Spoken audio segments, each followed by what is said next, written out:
Hachijo Island is located 287 kilometers south of Tokyo, Japan, in the waters of the Izu Islands. It covers an area of approximately 70 square kilometers and administratively affiliated with the Tokyo metropolis. To distinguish it from other nearby small islands, Hachijo Island is also referred to as Hachijo Oshima or Hachijo Main Island. On this island, there are two active volcanoes, East Mountain and West Mountain. Their elevations are 701 meters and 854 meters respectively. The island enjoys a warm climate year-round, earning its nickname Island of Eternal Spring. Many tourists visit the island to enjoy its hot springs and beaches. And today's story takes place on this beautiful island. In 1994, a strange and eerie incident occurred on this island. The case is full of mysteries and remains unsolved to this day. It is known as the Seven Skeletons Incident at the Hachijo Island Crematorium. On August 11, 1994, a Thursday, the weather on Hachijo Island was hot and humid. At 9 o'clock in the morning, a man named Okada arrived at the Hachijo Town Crematorium to start his workday. He had recently passed his probation period and had become a full-time employee at the crematorium. The population of Hachijo Island was relatively small with just over 6,000 residents, so the crematorium was not very busy and did not operate every day. According to the schedule, a funeral was booked for that day, so Okada began his preparations. He unlocked the main door and entered the crematorium building. Despite the bright sunshine outside, the interior felt somewhat cold and gloomy. Okada passed through the farewell room and walked to the cremator number 2, which was to be used that day. He then took out the key from his pocket and opened the cremator. To his surprise, inside was a large pile of partially incinerated human bones. There were so many bones that they were nearly overflowing from the cremator. If it were an ordinary person, they would have been terrified and collapsed to their knees. But Okada, having completed his probation period, was already accustomed to such sights. He was somewhat angry, thinking that another colleague had failed to clean it out in a timely manner. After all, no one likes to have their workload inexplicably increased and to do someone else's job. With this question in mind, he went to check the work records to see which irresponsible colleague had done this. However, after examining the records, he found that the last time cremator number 2 had been used was 5 days ago, on August 6th. So if cremator number 2 hadn't been used recently, how could there be so many bones inside? This struck him as very strange, because he remembered clearly that 5 days ago the cleaning of the cremator was done by his senior, Matsushima, and him together. They had cleaned it thoroughly that day, and in the following 4 days, there was no records of cremator number 2 being used at all. Okada was very puzzled, so he went to ask his senior Matsushima about the situation. After hearing the details, Matsushima thought for a moment and suggested that perhaps another colleague had forgotten to record their use of the cremator. Matsushima and Okada then gathered the other colleagues, and after repeatedly verifying with them, everyone confirmed that they had not used cremator number 2 since August 6. According to the Cemetery, Burial and Other Matters Act, conducting cremations locally requires a formal application.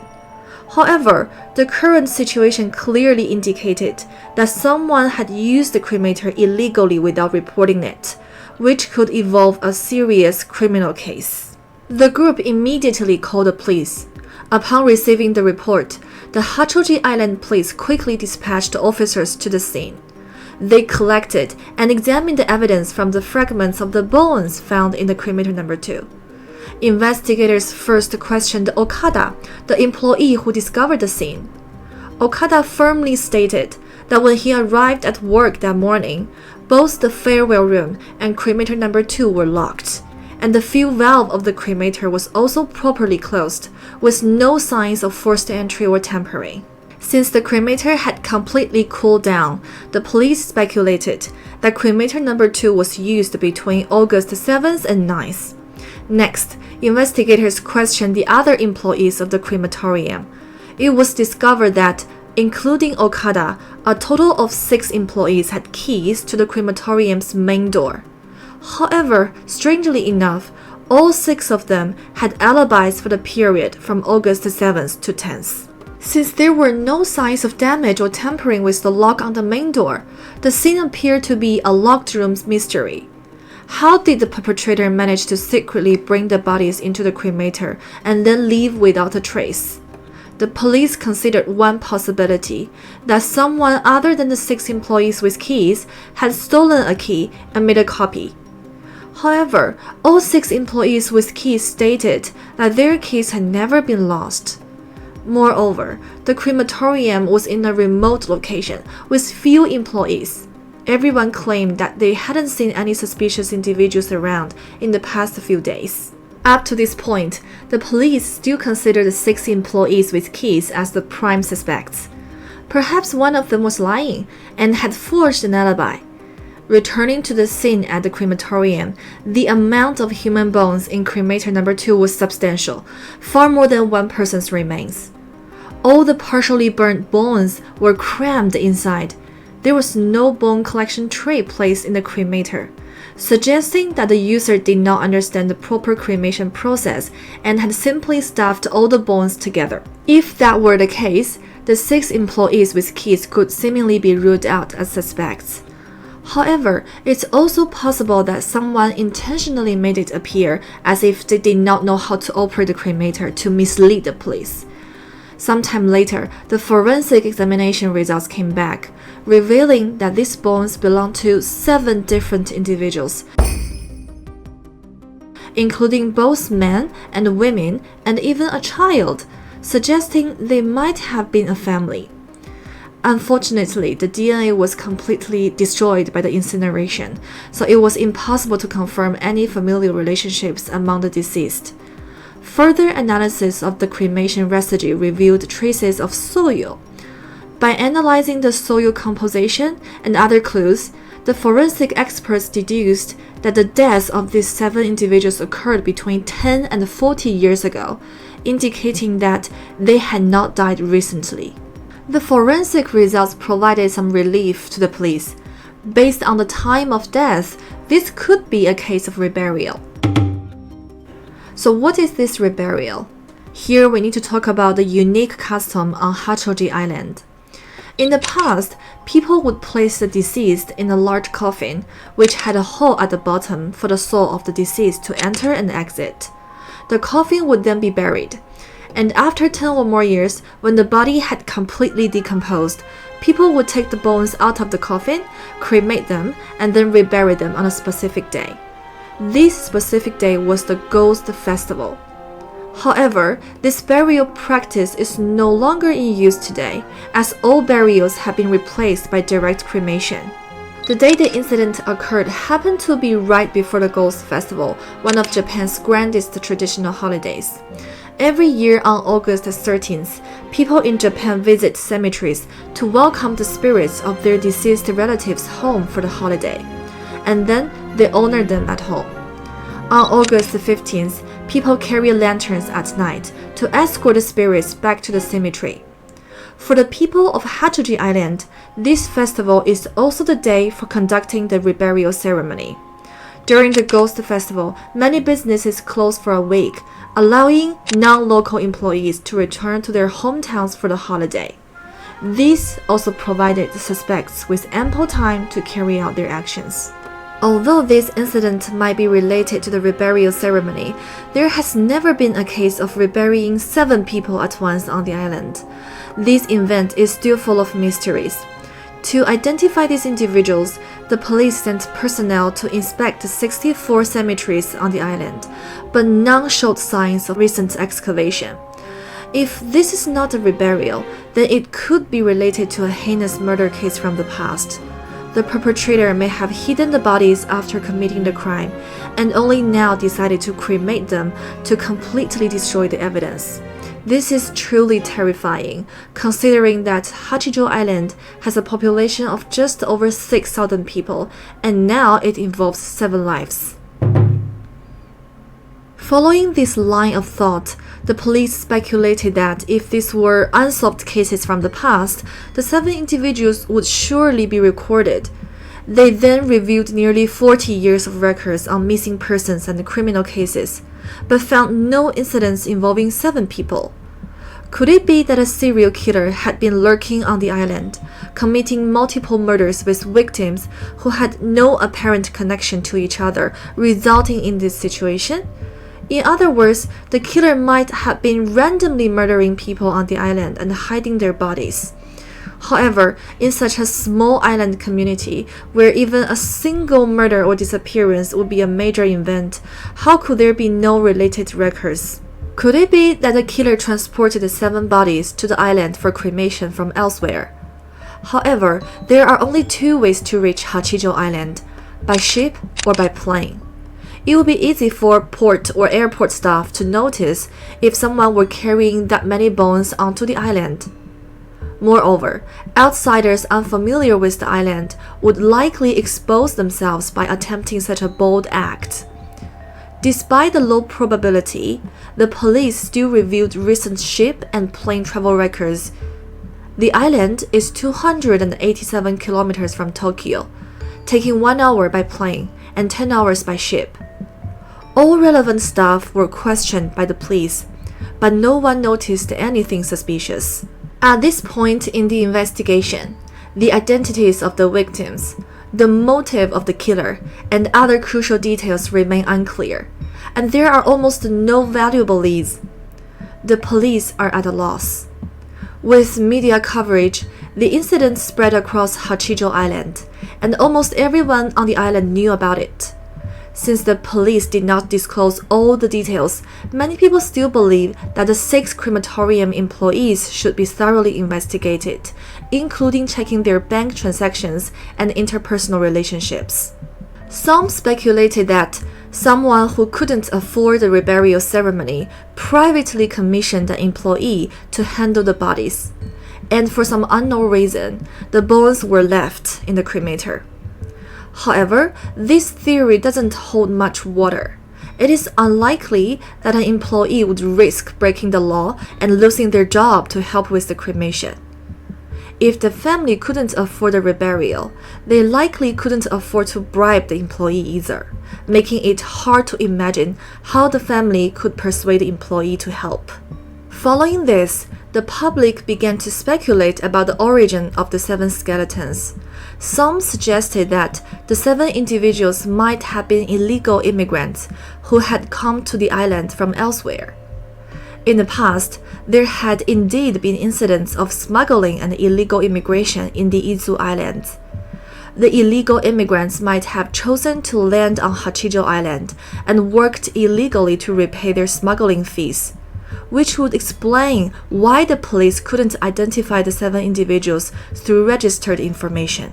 It is rumored that among the illegal immigrants from many years ago, 7 of them died while working. The gang responsible for managing the smuggling didn't care about these cheap laborers and hid the bodies indiscriminately, so it's reasonable that there will be no death records. However, this theory also has its flaws, as the bones included those of a child, and employers typically wouldn't use child labor. Some people believe that during the war, the Japanese military established a Kaiten torpedo base on Hachijo Island, and remnants of these structures remain on the island to this day. The 7 individuals could have been workers who accidentally died while building the base. In those chaotic times, the deaths of a few workers might have gone unnoticed. Another theory suggests that the bones came from a famine that once struck the island. To reduce food consumption, some families abandoned their elderly in a cave, leaving them to fend for themselves. This cave is called Hitosutiana in Japanese. It is said that long ago it was a hot spring, but it dried up and became a place for abandoning the elderly. After the cave was abandoned, it turned into a tourist attraction, and the bones inside were relocated and handled. However, this theory also fails to explain why there were the bones of a child. As the Hachijo Island crematorium incident spread, many people wanted to uncover the mystery. Some island residents reported that a few years ago, numerous billboards were erected along the roads and open spaces of Hachijo Island, even deep in the mountains and forests. These billboards numbered in the thousands and were from a surveying company. The company told locals that a certain piece of land would soon be developed, and buying it now would yield substantial profits. Using this kind of rhetoric, they induced people to buy worthless land at high prices. The billboards also displayed a real estate broker's license number, but in reality, these were forged and did not exist. This is an illegal business engaged in fraudulent activities. It operates not only on Hachijo Island, but also in many other regions. Some speculate that this company inadvertently unearthed human bones while surveying the land. To avoid affecting the sale of the land, they chose to remain silent. Those who disagree with this view argue that the surveying company had no reason to conceal this and should have reported it to the police at the time. Even if they had hidden it, they wouldn't wait decades to deal with it. That would be creating trouble out of nothing. Among the various viewpoints, there is one particular unique perspective regarding religion. In the year the incident occurred, many people were fervent about religion. At that time, there was a large religious group that opposed modern medicine and advocated for natural remedies. Within the religion, a ritual was performed where believers sat face to face, holding their palms above the other person's hands, believing this method would purify the soul. When someone fell ill, they would place their hands on the affected area for 10 minutes, using spiritual power to heal. Many people on the island had experiences of being stopped by elders who would say, "Let me pray for your health and happiness." Then the elder would raise their hand above the person's head and ask them to close their eyes. After a few minutes, the elder would tell them that there was something impure inside their body, essentially implying that they should join the religious group. 4 months before this incident, in April 1994, the sensational Inokashira Park dismemberment case occurred in Japan. We can talk about that case in more detail later. At that time, many people suspected that a religious organization was behind the crime. Since these two events happened not long apart, many people linked them together, believing that the 7 human bones found at the crematorium belonged to followers of that religious group. They had fallen ill, and the rituals of the organization failed to cure them. To maintain their reputation and prevent other believers from wavering, the organization secretly buried them and only recently exhumed and cremated bodies during the Ghost Festival. Gradually, the incident became known not only to the people on Hachijo Island, but also to many outsiders. A man named Ogawa Toyoaki took notice of the Hachijo incident and recalled experience he had years ago on the island with friends. It was the summer of 1985. 22-year-old Ogawa Toyoaki, along with 6 companions, a total of 7 people, arrived on Hachijo Island. At the time, Ogawa was a 3rd-year student at Tokyo University of Agriculture and had a passion for orchids. He had previously visited Hachijo to study some plants.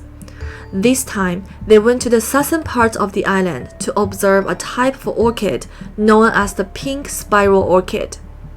Ogawa had interned at a farm on the island before, so the farm owner warmly welcomed the 7 visitors from off the island and even invited them to enjoy the hot springs.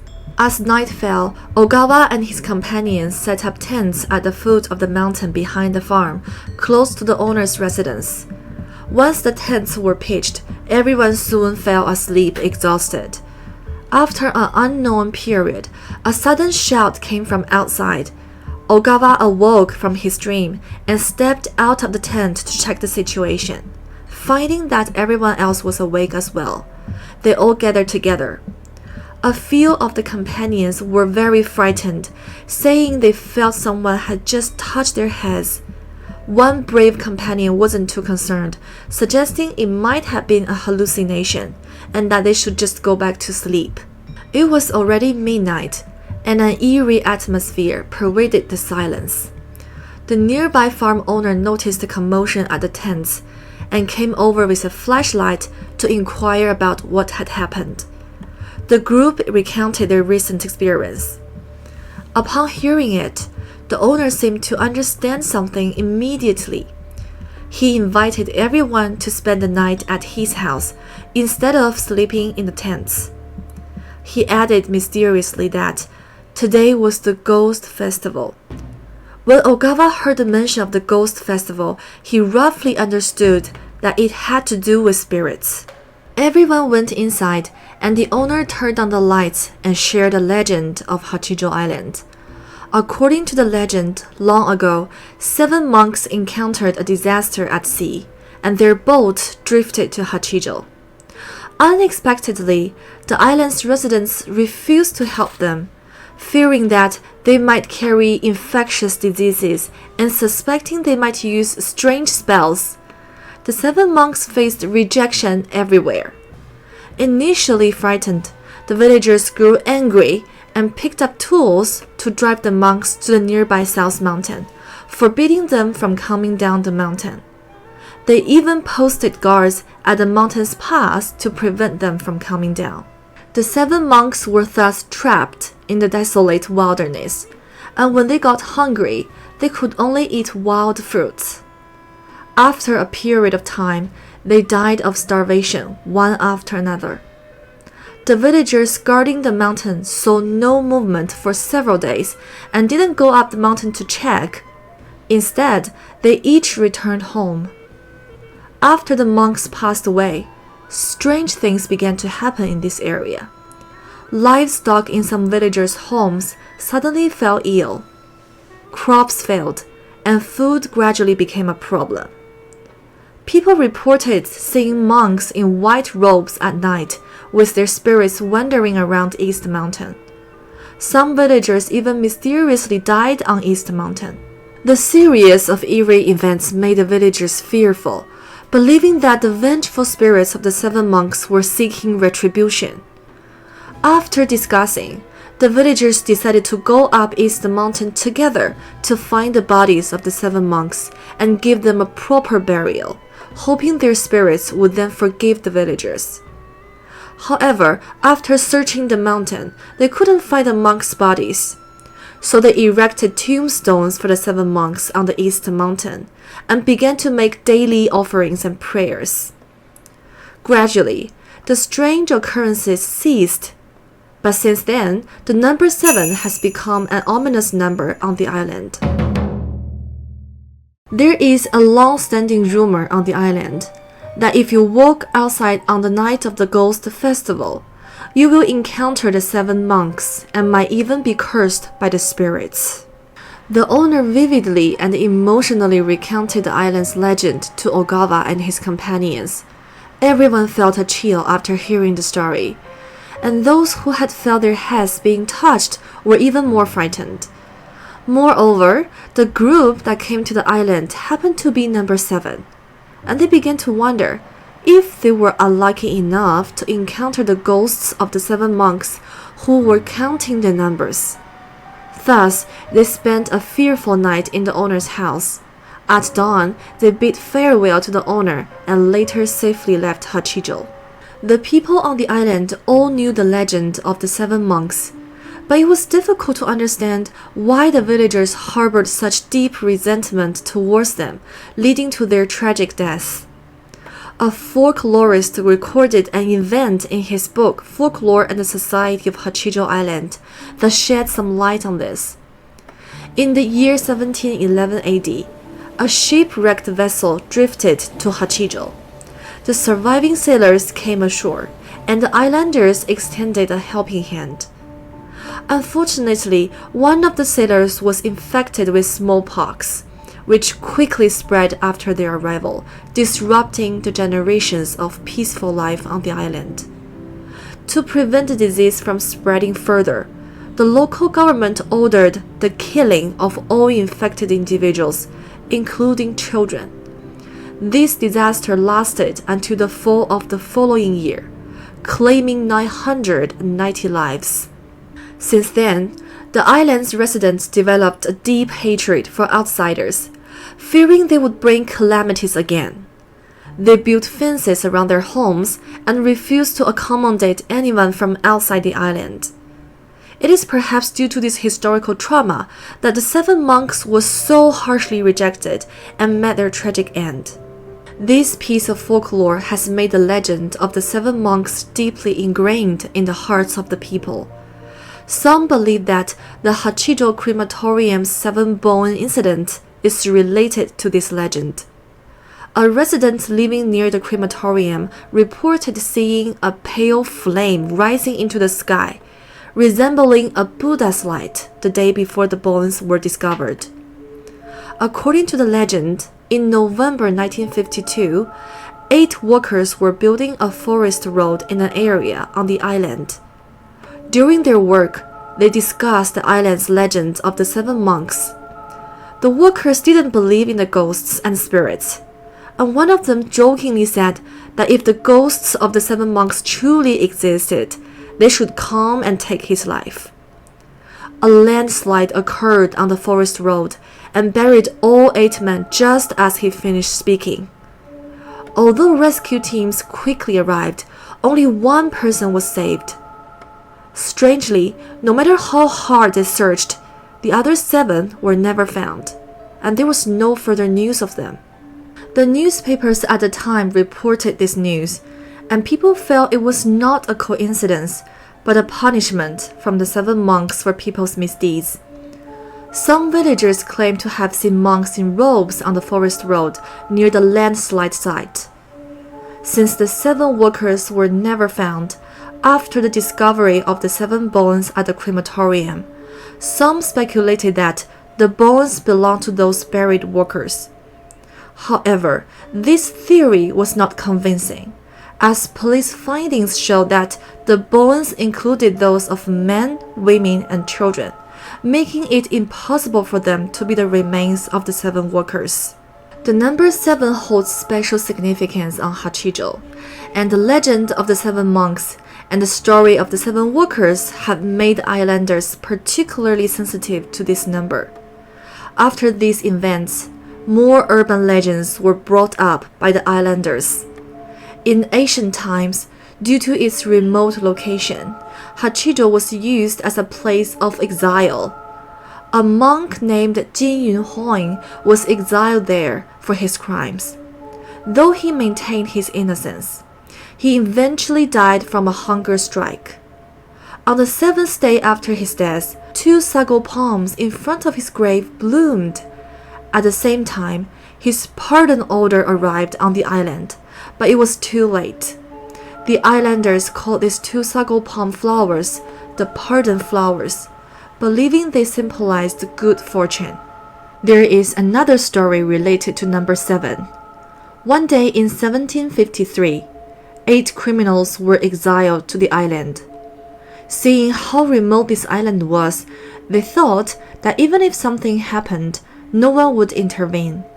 So they developed an evil plan to kill all the residents and take over the entire island. During their plotting, a man named Chobei refused to go along with the others. He had fallen in love with a local woman and wanted to stay on the island and live a good life, not wanting to see his lover and her family harmed. So he revealed the criminal's plan to the villagers. Upon hearing this, the villagers gathered together, captured the other 7 criminals, and beheaded them. The villagers thus eliminated the threat and accepted Chobei. It is said that the bones of those 7 criminals were discarded near what is now the airport. There is also a legend on Hachijo about the 7 lords of the wake. It is said that 7 elders, known as the 7 lords of the wake, once lived on the peak of the East Mountain, where the 7 monks died. One day, a mother encountered a passerby who told her that her child would pass away before turning 16. The passerby said the only way to prevent this was to visit the 7 lords of the wake on the east mountain. No mother would risk her child's life, so she chose to believe the advice. She hurried to the east mountain, and during her prayers, she seemed to hear instructions from the 7 lords of the wake, telling her to offer pastries. The mother then went down the mountain and brought back 88 sticky rice cakes as offerings. Her child eventually lived to be 88 years old. Some believe that the 7 lords of the wake the mother prayed to were actually the 7 monks from the legend, given that both resided on the east mountain and the number of individuals was the same. These legends inevitably lead to associations, making the crematorium 7-bone incident increasingly eerie and expanding its influence beyond Hachijo Island. Some people link it to another tale involving the number 7, the 7 people Misaki. According to this legend, 7 drowned spirits appear near the sea or rivers, and anyone who encounters them will die from an unrelenting high fever. The 7 spirits line up, and each time they kill a person, the spirit at the front of the line can attain Buddhahood and leave the group. The newly killed person then becomes the new spirit, taking the last position in the lineup. This cycle continues perpetually, maintaining the group of 7 spirits. Interestingly, different regions in Japan have their own versions of the origin of these 7 spirits, with one tracing back to the Sengoku period in Japan. The 7 people Misaki ghost story and the legend of the 7 monks seem to share only the number 7 in common. However, some observant individuals noticed that Nakanogo, the village where the 7 monks were driven out, is located on the cape of Hachijo, and the 7 people Misaki often appears near the sea. Therefore, some people believe that the 7 people Misaki is actually the 7 monks. Although there are many urban legends on the island, clues about the crematorium 7-bone incident are scarce, and it remains an unsolved case. After the incident, the victims' identities could not be confirmed, so the urns were marked with numbers instead of names. In the second year after the incident, the 7 bones were handed over to the city government and reburied by the welfare department. The truth of the incident was buried forever beneath the memorial tower along with the 7 bones. And that wraps up today's story. If you enjoy my storytelling style, click subscribe to follow me. I share intriguing tales and real-life cases. Thank you, and see you next time.